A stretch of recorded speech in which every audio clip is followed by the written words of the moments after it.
the 1953 top set, and the stories behind the men. In this series, I'll be unpacking stories of the men on the cards of the 1953 Topps baseball set. Most cards in the set are called commons by the hobby, but the men on the cards are anything but common. Cards 41 through 45.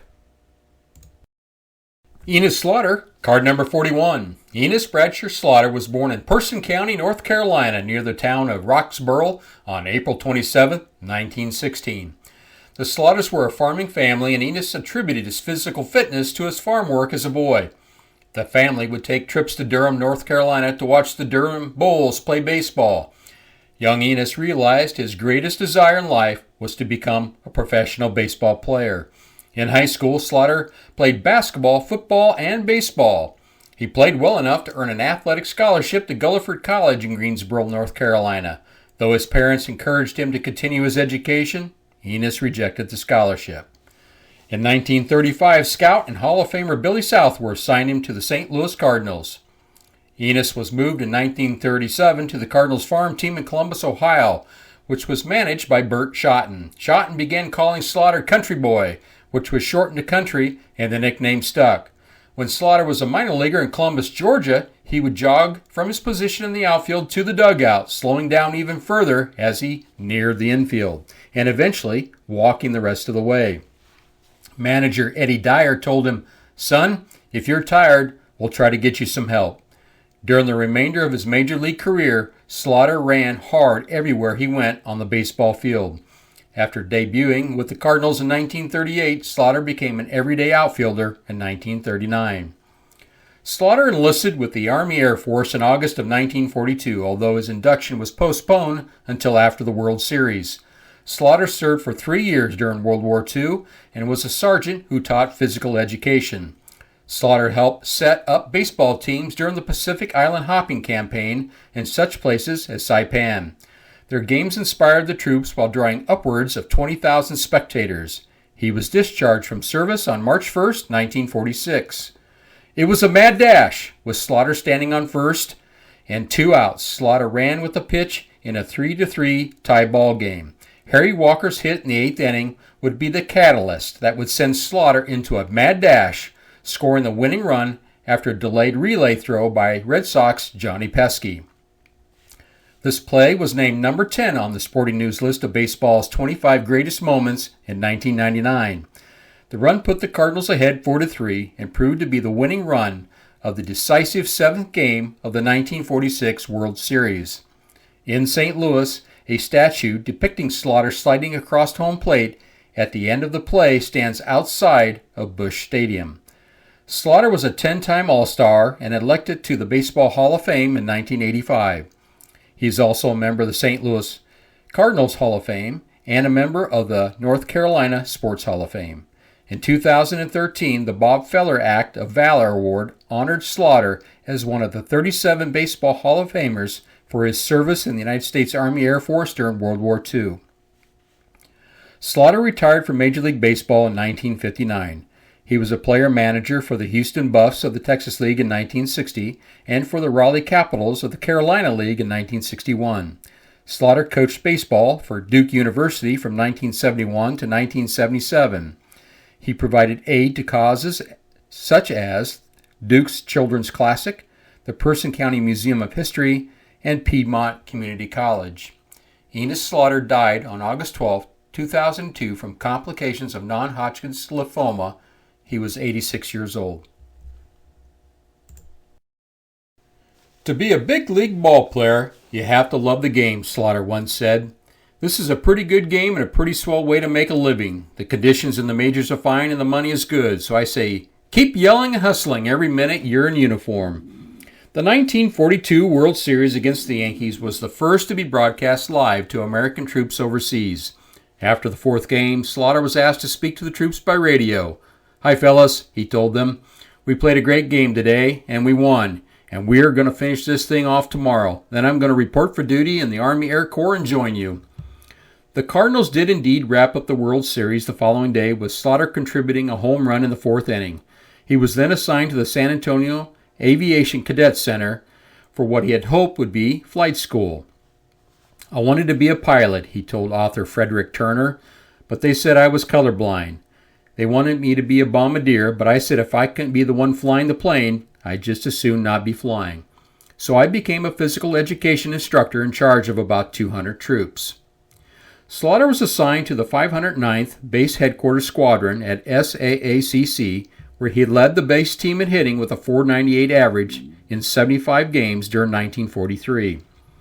On August 26, 1943, he was involved in war bond games that raised $800 million in war bond pledges. Held at the Polo Grounds in front of 38,000 fans, the three New York teams combined as the War Bond All-Stars took on the Army All-Star lineup that featured Slaughter, Hank Greenberg, and Sid Hudson. The War Bond All-Stars won 5-2. Slaughter was based at Camp Carnes near Salt Lake City, Utah in March of 1945 and was told that if he would go with a group of other players to the South Pacific, he would be guaranteed a quick discharge when the war was over. He accepted the deal and was part of a contingent of 94 players that arrived in June of 1945. Representing the 58th Wing, the players island hopped towards Japan following American forces. On the various islands, the Seabees bulldozed out ball fields on top of coral reefs and made bleacher seats out of bomb crates.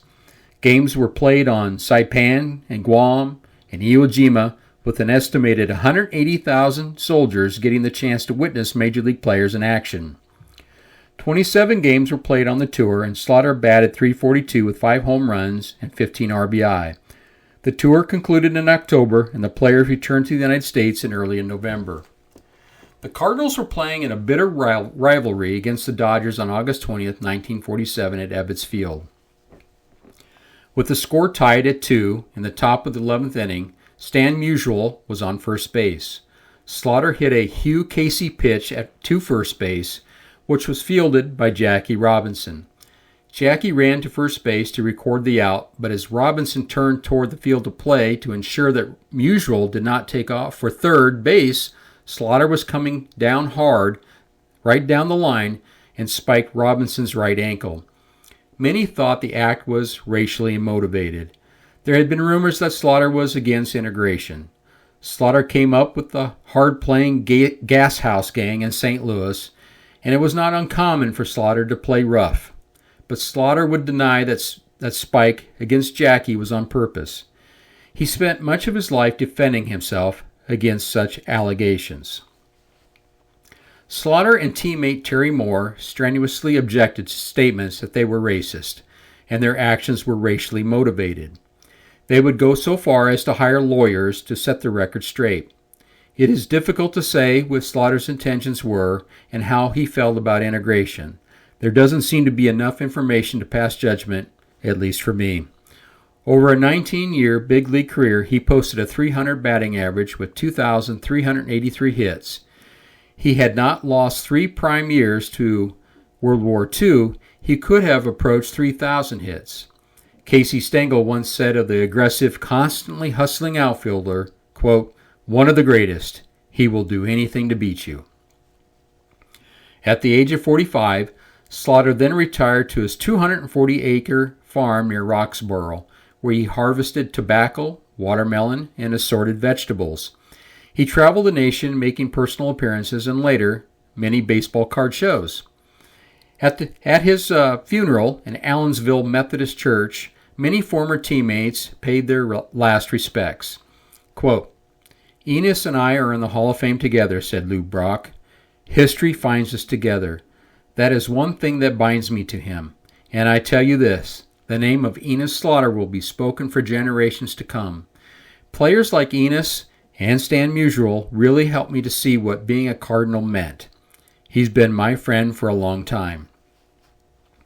In 1963, a rookie second baseman for the Cincinnati Reds recalled a memory from his childhood. Quote, "I used to watch the Reds games on television," said Pete Rose. "One day the Reds were playing the Cardinals. Slaughter drew a walk and ran hard to first base. I decided then and there that was how I was going to play the game as long as I played ball." The original Charlie Hustle was not from Cincinnati. He was actually from Roxborough, North Carolina. Everybody talks about the series with the mad dash. I bet you've heard about this more than 1,000,000 times. Do you think that it was a double, or do you think Pesky held the ball? What is your true reaction? It's an ordinary single. That's all it was. But you can't blame Pesky. I don't think Pesky held the ball. I think I caught the whole Red Sox infield by surprise. I think. If Dora would have been hollering home or Pinky Higgins at third, he may have thrown me out. But Pesky catches the ball and turns towards first, and then he saw me and threw it, and then Walker came into second. I think they ruled him a double, so it's only an ordinary long single, that's all. So you do believe it was a single? Thank you. All right. All right, and then in 1985, when you were elected to the Hall of Fame, and you said it was a long time, how great of a day was that when you walked across the stage? Well, deep in my heart, I think, I appreciate the Veterans Committee.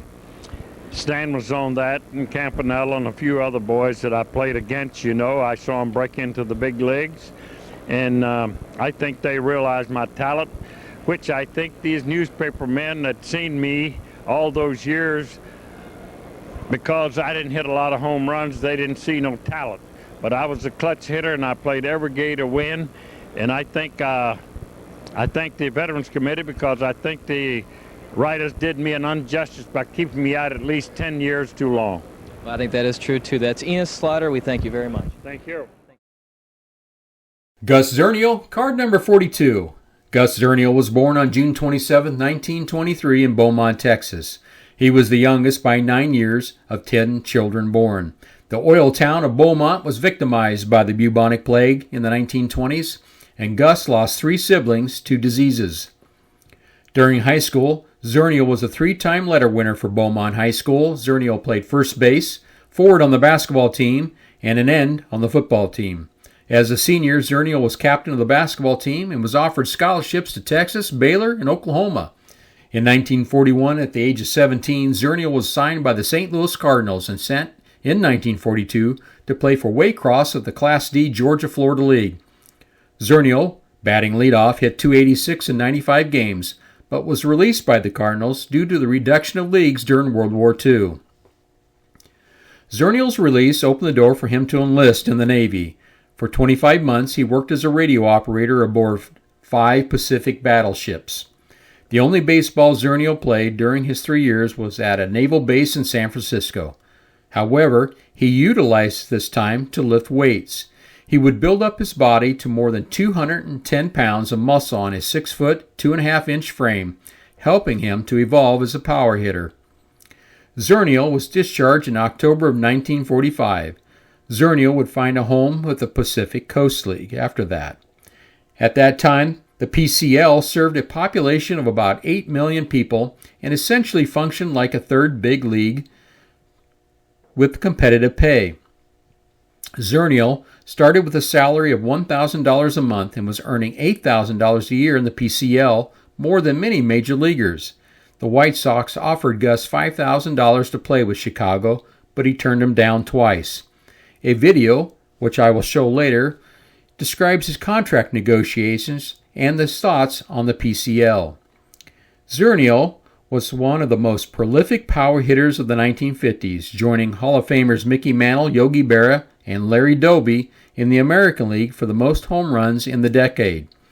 During his dramatic 6-year run from 1950 to 1955, no player in the American League hit more home runs than Zernial and Al Rosen. They both hit 177. Zernial was the first major leaguer to hit 4 home runs in the month of October during the regular season since 1900, which he accomplished during a doubleheader on October 1st, 1950. Gus Zernial, an 11-year major leaguer with the White Sox, A's, and Tigers, was nicknamed Ozark Ike after a popular comic strip character. Despite having some big years, Zernial was selected only once as an All-Star. Zernial finished his career with 237 home runs, including 9 grand slams and 10 pinch hit home runs. He hit multiple home runs in games of 32 times and ended his career with a .486 slugging percentage. After a long illness, Gus Zernial died on January 20, 2011 in Fresno Hospice Center at the age of 87. On June 15, 2001, Zernial was inducted into the Philadelphia Wall of Fame, now housed at the Philadelphia Historical Society. In 2002, he was named to the Philadelphia A's All-Century team. Also, in 2001, Bill James rated Gus Zernial as the 96th top left fielder of all time. In retirement, Gus was asked to do magazine and newspaper ads for Gillette and billboard ads for Chesterfield cigarettes. Part of his compensation for the latter was a box of cigarettes. Zernial, a non-smoker, gladly shared his cigarettes with teammates until he learned that he was destroying the clubhouse manager's sideline business. Later in life, Zernial advised against the use of tobacco, which he talked about in an interview. In 1964, Zernial began a career as a play-by-play broadcaster for a local radio-TV station, for which he was the sports director. The station broadcasts basketball, football, and baseball games for Fresno State University. Gus also did commercials for auto dealerships in Fresno, California, until he retired from the station in 1976. Gus then started an advertising and marketing agency. He was also a leasing manager for a Pontiac dealership and provided investment and financial services through a company he started in 1990. Zernial faced his biggest challenge in 1990 when he was diagnosed with cancer, a battle that he won for many years. In 1993, he began a fundraising program for a new stadium in Fresno. In 1997, Zernial started work in marketing and community development for a new minor league franchise, the Fresno Grizzlies. Gus did color broadcasting for the Grizzlies through 2003, when he again retired. Zernial is featured in one of the most unusual baseball cards of all time. His 1952 Topps card shows Zernial holding a bat that has 6 baseballs attached to it. The photo recognized that he had tied an American League record for hitting 6 home runs in 3 consecutive games from May 13th through the 16th in 1951. The day after the picture was taken, he hit his 7th home run in a 4th consecutive game. Gus once had his picture taken with Marilyn Monroe. During spring training in 1951, agents for Marilyn Monroe brought her to the White Sox training camp in Pasadena, California, to take some photos to promote a new movie. Monroe posed for several publicity shots in high heels and shorts with Zernial. Joe DiMaggio first noticed Monroe when he saw the newspaper photos and wondered how Zernial had gotten so lucky. DiMaggio met with Gus at an exhibition game and teased Zernial about being chosen as the ball player for the publicity photos. Zernial suggested that DiMaggio contact the press agent, who set up the photo shoot and arranged to meet Marilyn. DiMaggio eventually married Marilyn Monroe.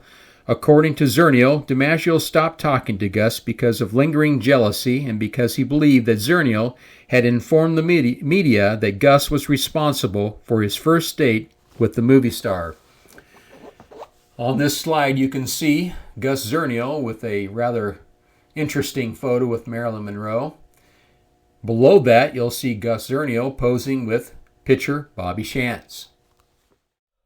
And then, before we talk about your great major league career, I want to ask you about the Pacific Coast League, when you played in the Pacific Coast League, because the PCL in those days, in particularly in Hollywood and in the Bay Area, that was pretty big. Well, they was an independent league, and they were called a third major league at that time. Because a lot of people would come, and in Hollywood, a lot of celebrities, and it used to draw big crowds out here. All the time. What was that? How many years did you play there, and who'd you play for? Well, in 1947 and 48, I played with the Hollywood Stars. Okay. In the Coast League. That couldn't hurt. That was a lot of fun. It was a lot of fun. A lot of view, a lot of beautiful people. Yeah, that's a good way to put it. I'll just mention a couple because, back in those days it was Debbie Reynolds. Sure. Virginia Mayo.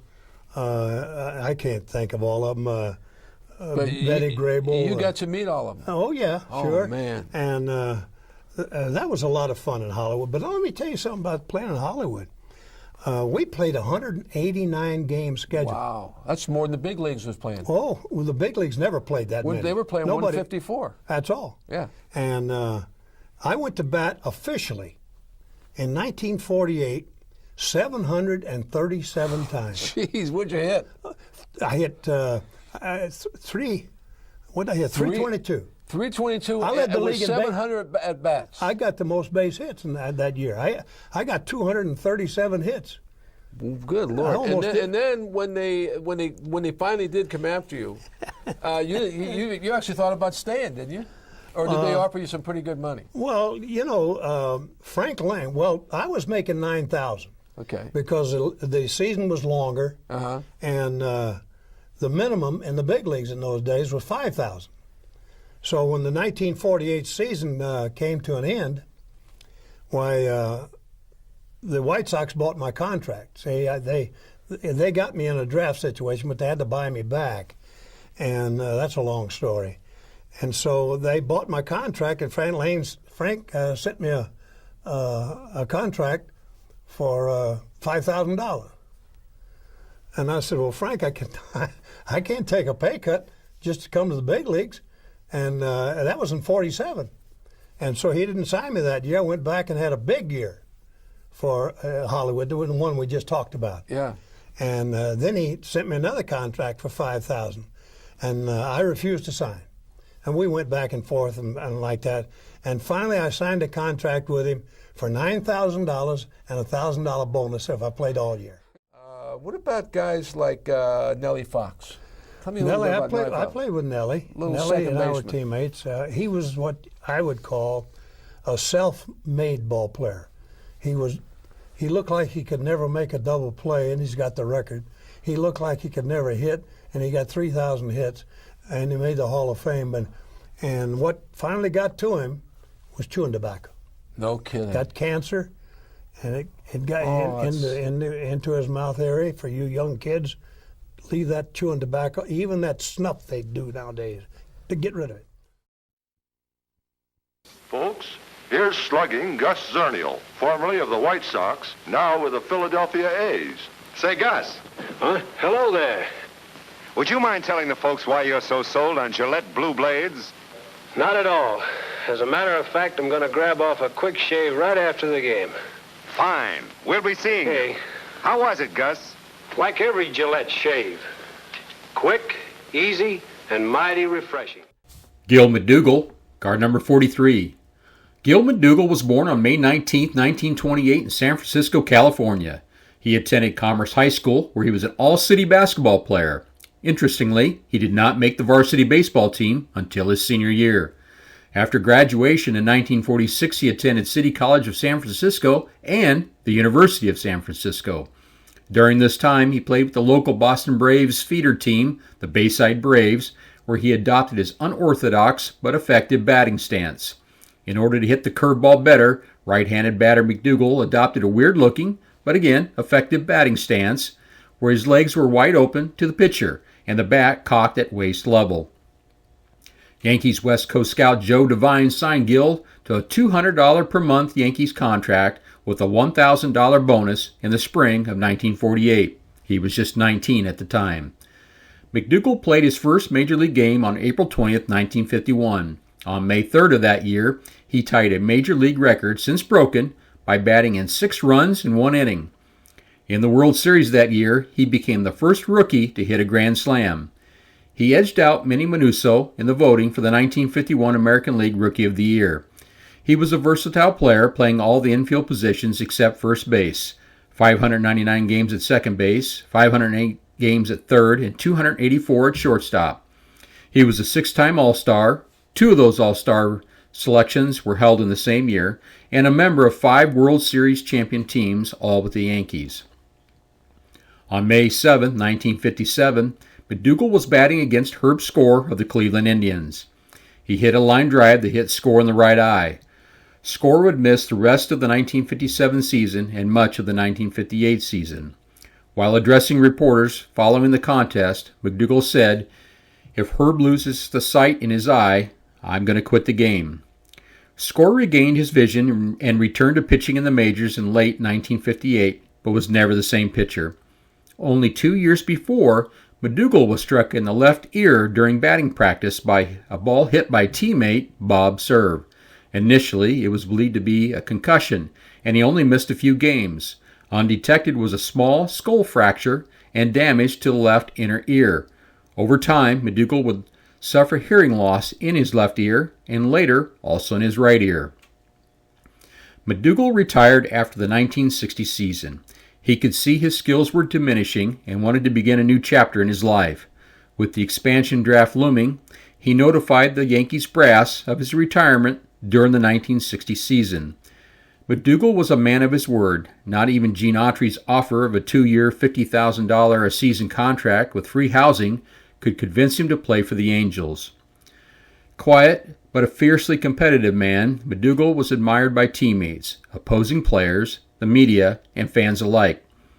Away from the field, McDougald was a man of sterling character, a religiously devout father of 7, and a regularly engaged civic and charitable work, focusing primarily on helping underprivileged children and supporting the athletic activities of the Catholic Youth Organization.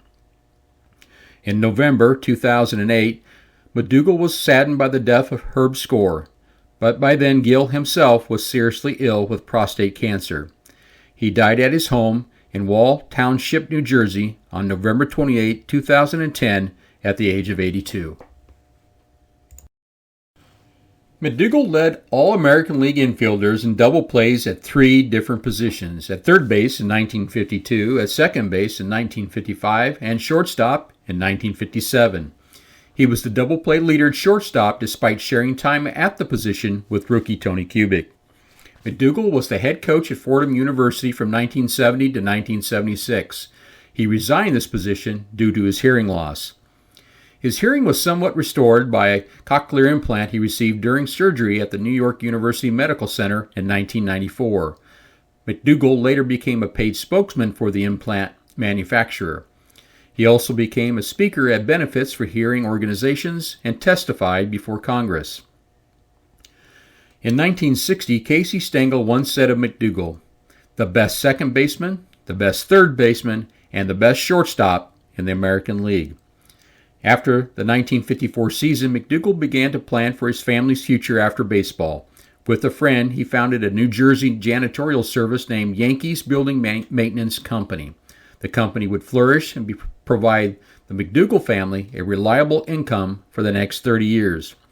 In 1956, the Better Sports Club of Arlington, Virginia honored him as Baseball Sportsman of the Year for his off-the-field work with civic and charitable organizations.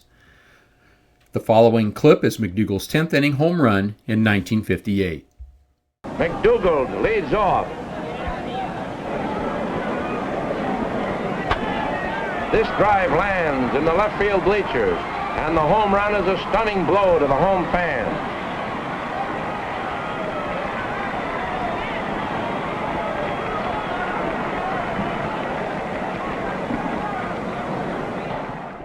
Ellis Kinder, card number 44. Ellis Kinder was born on July 26, 1914 in Atkins, Arkansas. Kinder attended public school through the 8th grade. He played baseball occasionally and was good enough to play on the high school team while still in grade school. By his teens, he was carrying his sack through the cotton patches alongside the adults.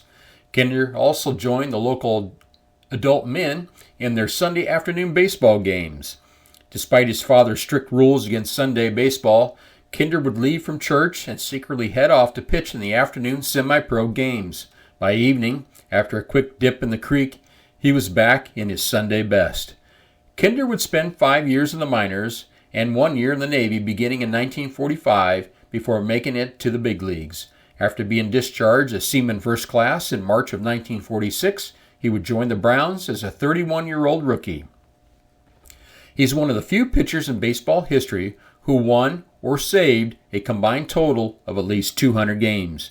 Kinder was among the best starting pitchers in the American League in 1949, going 23-6. Kinder was named Sporting News Pitcher of the Year. There was no Cy Young Award at that time, but had there been, he would likely have won it. His spectacular season earned him an off-season raise to $18,000. In 1951, the Red Sox, desperate for relief pitchers, moved him to the pen, where he shined as the best reliever in the American League until 1955. By 1951, Ellis Kinder had primarily become a long reliever. He led the league in appearances, games finished, and saves. In 1953, he was Major League Baseball's premier relief pitcher and set then the American League record of 69 relief appearances. He also recorded a league-leading 27 saves. Kinder appeared in one game for the Chicago White Sox and was released in May of 1957. His Major League career was over. In his 12-year career, Kinder compiled a 102-71 record with 749 strikeouts, a 3.43 ERA, 56 completed games, 10 shutouts, 102 saves, and 1,479 innings in 484 games. Ellis Kinder died in Jackson, Tennessee at the age of 54 after undergoing open-heart surgery. On May 17, 1947, and while playing for the St. Louis Browns, a seagull flew over Fenway Park and dropped a 3-pound smelt, it's a type of fish, on the mound as he was trying to prepare to pitch to Bobby Doerr. Now, some of his highlights were he was twice a top 10 MVP, 1949 and 1951. He twice led the league in winning percentage, 1949 and 1951. And he led the league in shutouts in 1949. Twice led the league in games pitched with 63 in 1951 and 69 in 1953. Twice led the league in saves, 1951 and 1953. Pitched a 10-inning scoreless relief win game in 1951. On July 12, 1951, Kinder took over in the 8th inning and held the White Sox scoreless for 10 innings. The Red Sox finally scored a run in the 17th inning to win 5-4. As mentioned previously, he was the Sporting News Pitcher of the Year in 1949. Kinder pitched in almost 500 Major League games, all after the age of 31. Although his formal education ended in an elementary school, he's regarded as one of the craftiest pitchers in baseball history. Kinder is a member of the Jackson, Tennessee Hall of Fame, the Boston Red Sox Hall of Fame, and the Arkansas Sports Hall of Fame. He caused a bit of a stir when he responded to a question about legalizing the spitball by saying, "Bring it back. I've got a dandy one already." In life, Kinder worked hard off and on the field. However, he struggled to control his lifelong battle with alcohol, and he had a reputation of late-night carousing. Manager Joe McCarthy grew to tolerate Kinder's lifestyle once he saw that Kinder showed up every day to pitch. As a teammate, Maurice McDermott later recalled, McCarthy never asked Kinder what he'd done the night before. He always knew where Kinder was, in bed with a bottle and a blonde. Grady Hatton, card number 45. Grady Hatton was born on October 7, 1922 in Beaumont, Texas. As a kid, Grady Jr. threw left-handed and batted from the right side. But his father believed he would not be tall enough to play in the outfield or first base and made him throw from the right side and bat lefty. Hatton was the shortstop for Beaumont High School and played guard on the football team. He played American Legion ball and worked out with the Texas League Beaumont Exporters after school and before their day games. At age 15, he was given a chance to play in the Evangeline League in Louisiana for $65 a month. However, his father nixed the deal. Longtime University of Texas coach Uncle Billy Dish recruited Hatton to play for the Longhorns, offering him a partial scholarship his freshman year with the potential for a full ride after that. Hatton enrolled at Texas in 1939. Early in his stay at Texas, Hatton received an offer of $15,000 from Branch Rickey to sign with the Cardinals. Grady showed the offer to his coach, who, quote, ripped it up right before my eyes, after it was determined that the offer was closer to $1,500 because of its many clauses. With World War II underway, the 20-year-old Hatton enlisted in the United States Army Air Corps in December of 1942, but was sent back to school 2 weeks later.